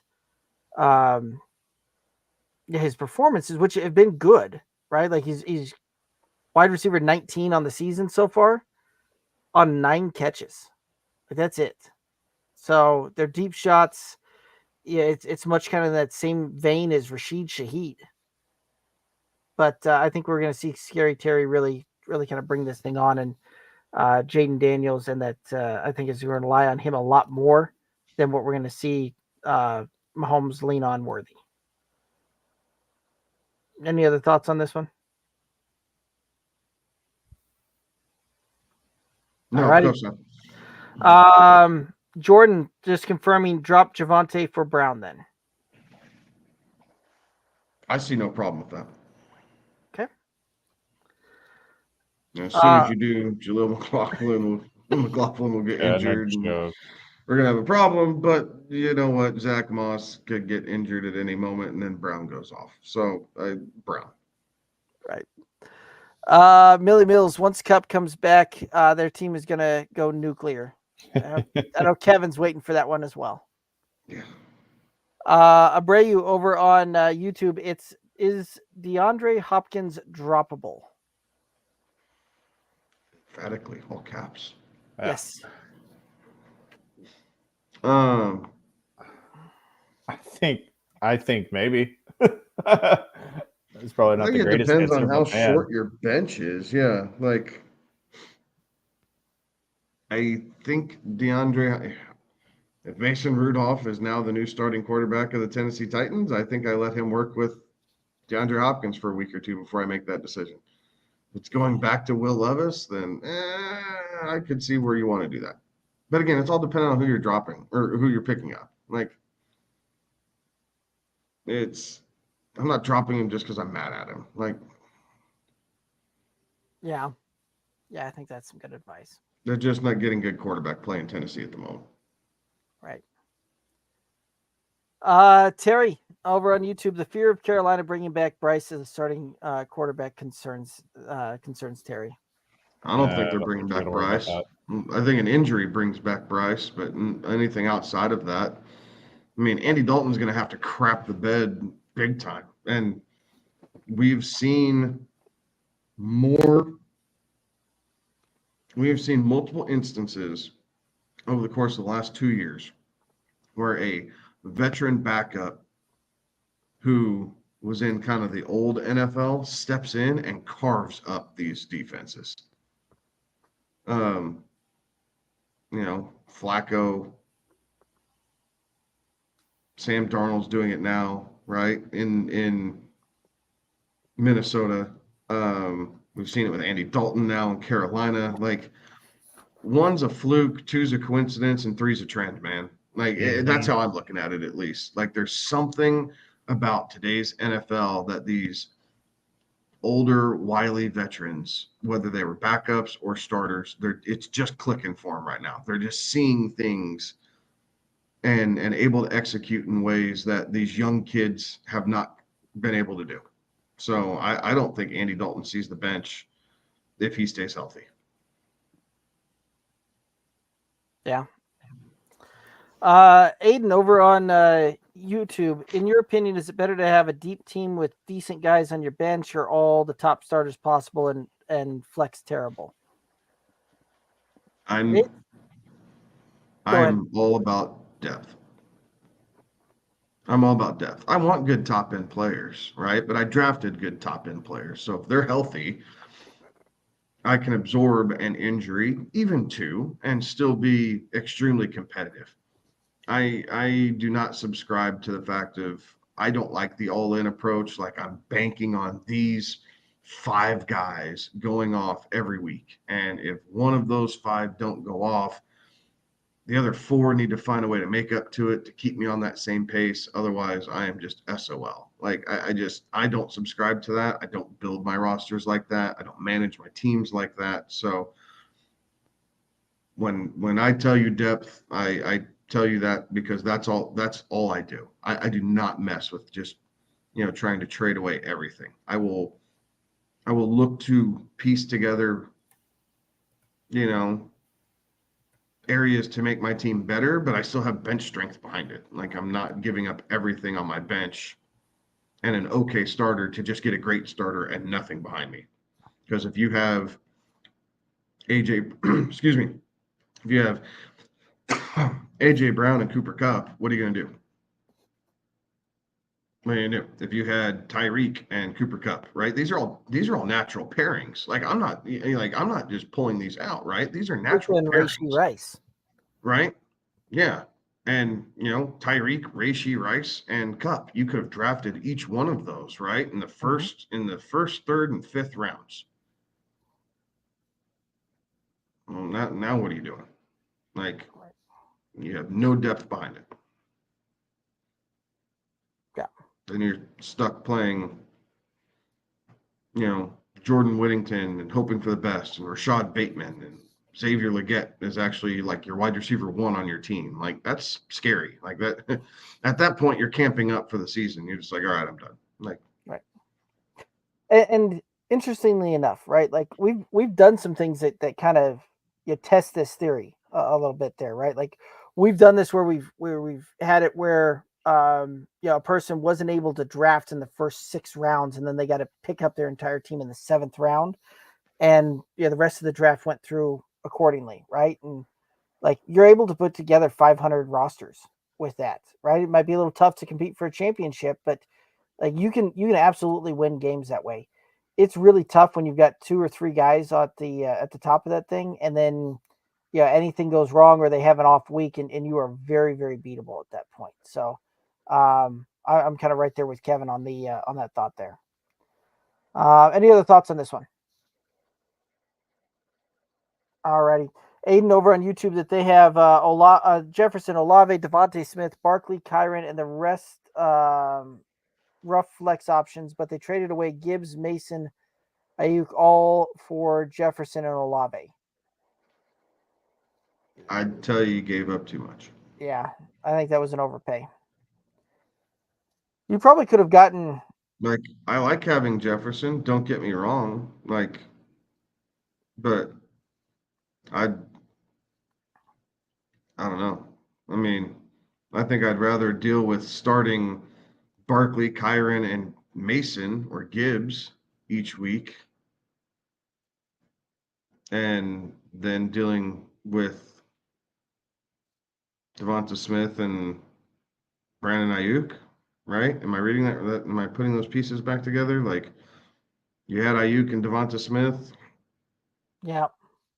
and I don't know.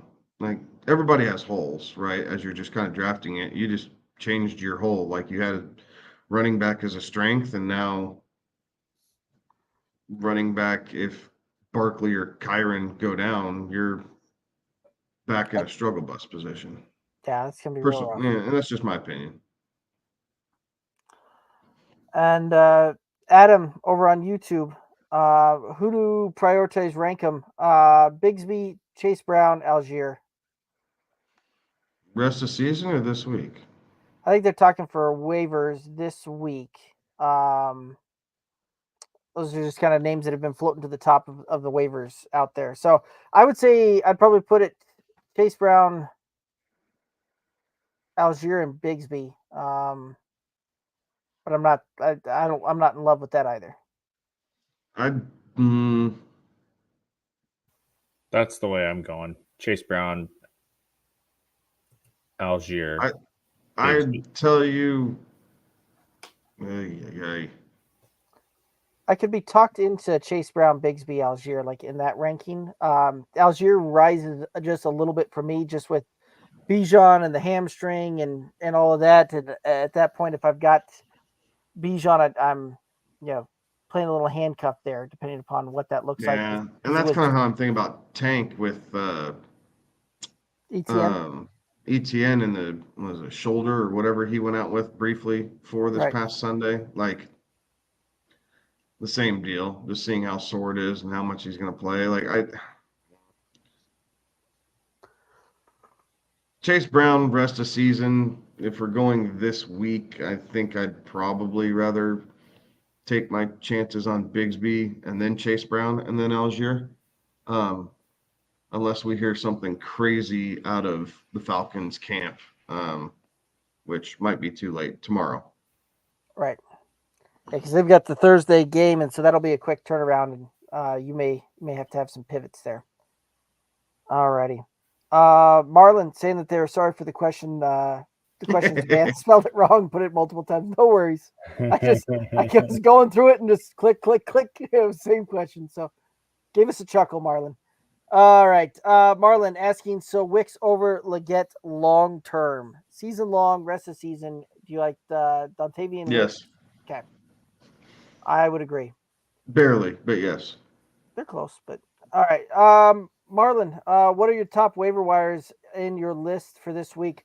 Marlon, we've got some shorts on the YouTube channel. Actually, shorts on any one of the social medias out there where we've got that broken down for quarterback, running back, wide receivers, and tight ends. And even with the running backs and wide receivers, we went 4 deep this week to try and give some folks some extra context out there. So we have got those out there, and we do throw those things out Tuesday throughout the day. And so would highly encourage everybody to hit that subscribe button so that you get notified when those go live. But so now that I've done kind of the shameless plug there, any thoughts as far as the top waiver for your list? Hold on, let me go back to see what I text you. Fair enough. The what I will tell you is Nick Chubb's still out there in a lot of leagues. If you've got the roster space, pick up Nick Chubb, stash him. Right, the return window has opened there. If you're talking wide receivers, both Romeo Doubs, Dontavian Wicks, like both of those guys, the matchup's a plus matchup there as well.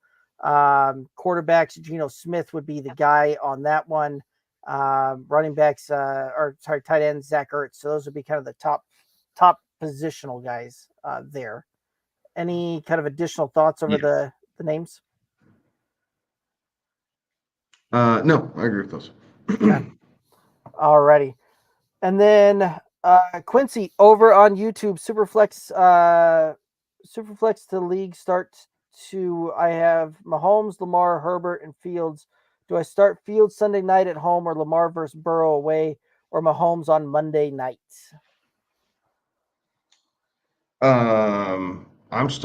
Start your horses. I'm starting Lamar and Mahomes. I'm not going to get too cute with that. That's a hell of a quarterback room that you have, though. But I'm starting my horses. Yeah. If you wanted to make the, oh my God, I can't believe I'd say start Justin Fields over Patrick Mahomes. I'm starting Lamar no matter what. I'm going to say it. I'm going to do it. I'm going Justin Fields over Mahomes this week. There you go. Heard it here first. Okay, Mahomes, I think we're going to see him where we've seen him a lot of the season, right? Kind of right there around QB 15. Justin Fields, I think we're going to see him as a top 8 finish this week. So, okay, that's how I'm rolling. Any other thoughts? All right. Abreu, the other wide receivers are Dell, Terry, Lamb, and Deontay, and that goes back to is DeAndre Hopkins droppable? So again, that a lot of that does depend on who you'd be picking him up for, right? Like you're just dropping him to drop it. Fourth or fifth option.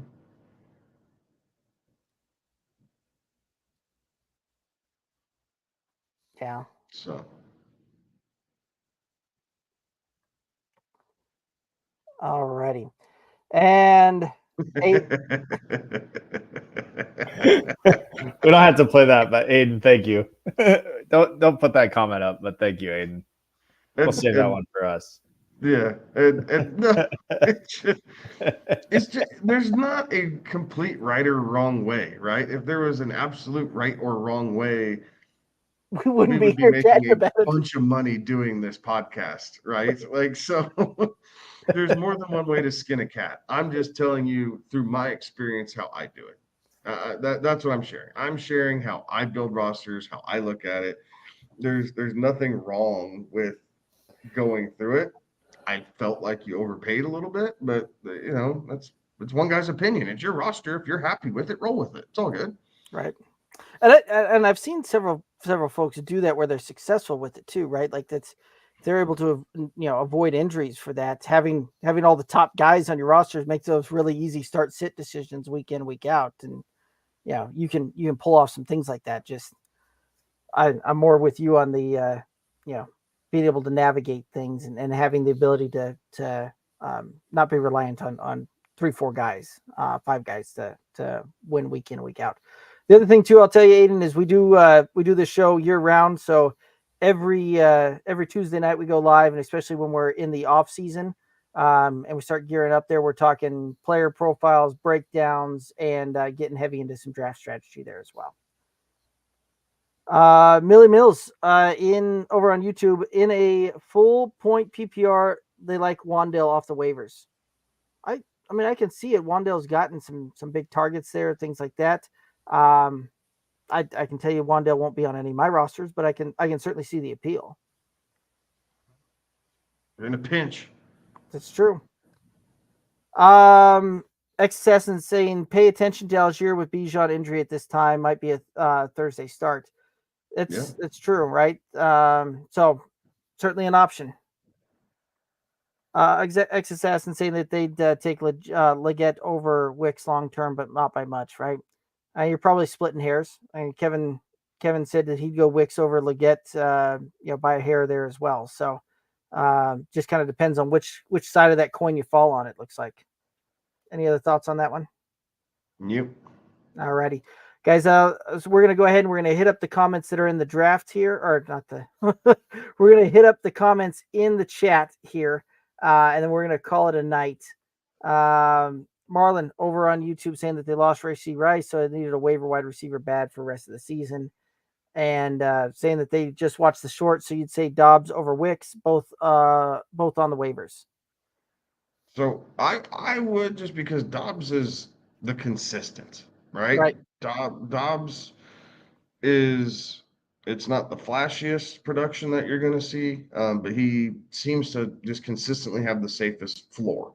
So if He's the guy you plug in if you just know that you need points. He will get you 8 to 12 points, like week in and week out. It's not going to be a boom week where he gets 28, but he's not going to blow it. He's not going to blow up your roster and get a 0. It's very true. Yeah. Aiden, good to know the draft was top of the league. By far had the best team, but went 1-3, so started literally trading the entire team there. Patience, young Padawan. So there is it's all right. There's still a lot of season left to go. Mr. Wombo saying, what are your thoughts on just dropping Calvin Ridley for the waiver wire for guys like Trey Sermon or some other speculative ad? It's a small bench holding on to people like Mostert and Richardson. I'd keep Ridley. Like, Ridley's had a couple games where he's flashed. Like, they're still trying to get him the ball.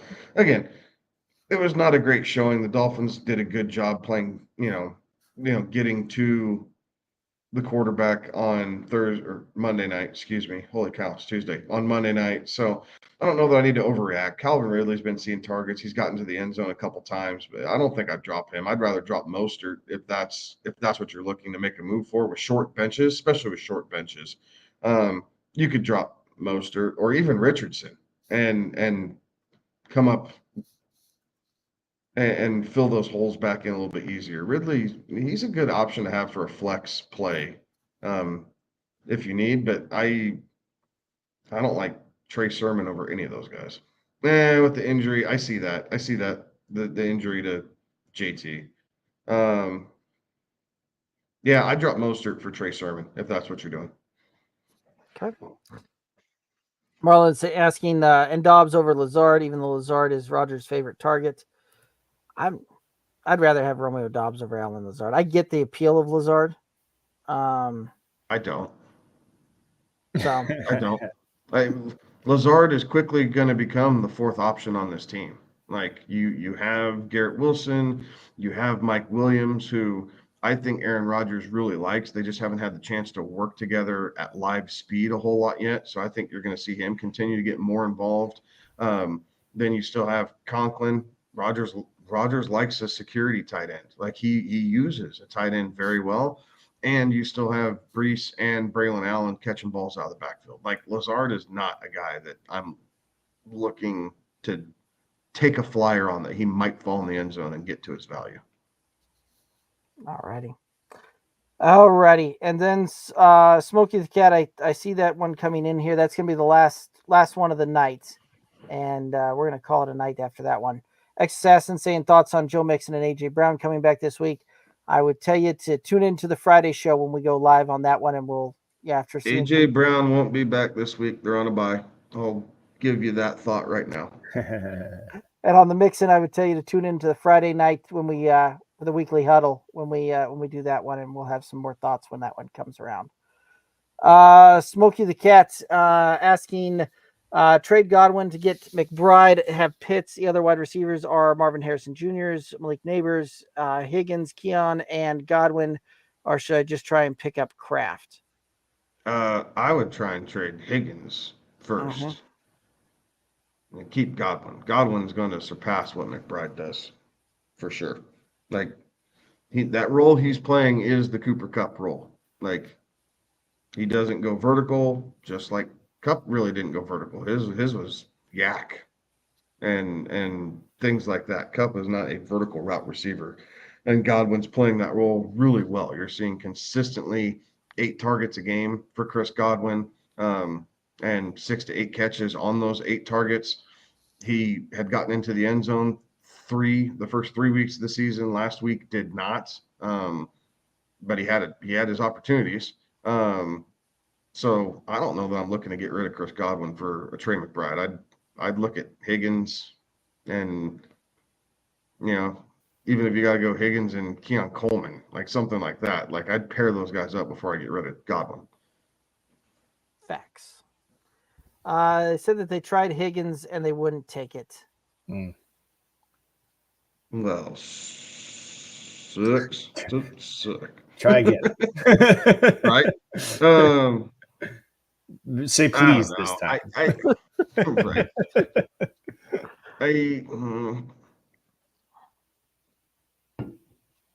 I think I'd run with Kraft for a week or two and see how you like it. I just don't know that I want to give up the reliability that Godwin gives you right now.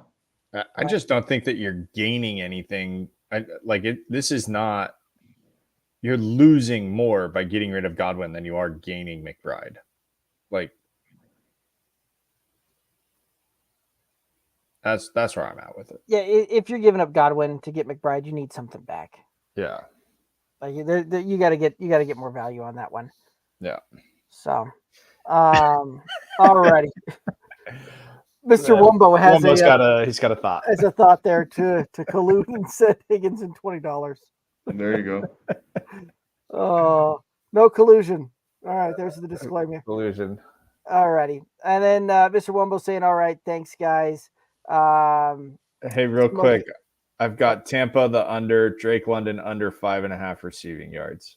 I wasn't even going to get to that one. We were just gonna. I know we were gonna skip over it, but I'll go on record here. Tampa the under.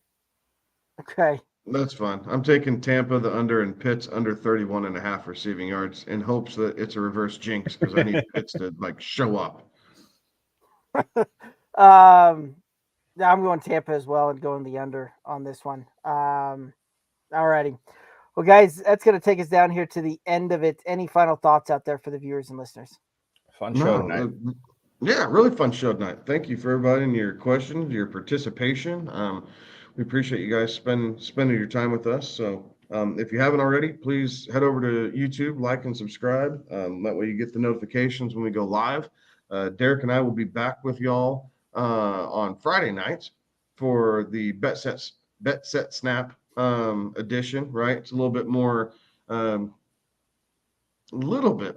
gambling involved with how these games play out. But honestly, much like tonight, if we get a nice steady stream of questions like this, I'll punt on that and just answer these questions all night. It's what I'd rather do anyway. Don't tell the producer, he gets pissed when I say that stuff. Especially if he works so hard putting together a damn show, dog. Right. But yeah, no, other than that, thank you guys. Certainly appreciate it. Best of luck on your waivers, and we'll catch y'all next time. Absolutely. Alex, any final thoughts? Nah, happy birthday, Good Old Boys Fantasy Football Podcast. You turned like 5. What's that little horn sound? There's your confetti. Should we get the DJ horn in here? I'm not gonna do it. Although this one cracked me up. Ex Assassin over on Twitch saying, "Cheers, guys. I feel lonely on here." We'll see you on Friday, Ex Assassin. There's an easy solution. Tell a friend and have them tell a friend and bring some friends to Twitch and we can have a Twitch party over there as well. So I found the solution. Alrighty. That's going to do it for us though, guys. We appreciate everybody tuning in, chiming in, all the questions, the comments, the chat. Always makes the shows a lot of fun. But that's going to do it for us. You can find us on all the socials, Twitter, Instagram, Facebook, TikTok, all the places at Good Old Boys FF. He's Kevin. He's Alex. I'm Derek. Have a good one. Be safe. Toodaloos.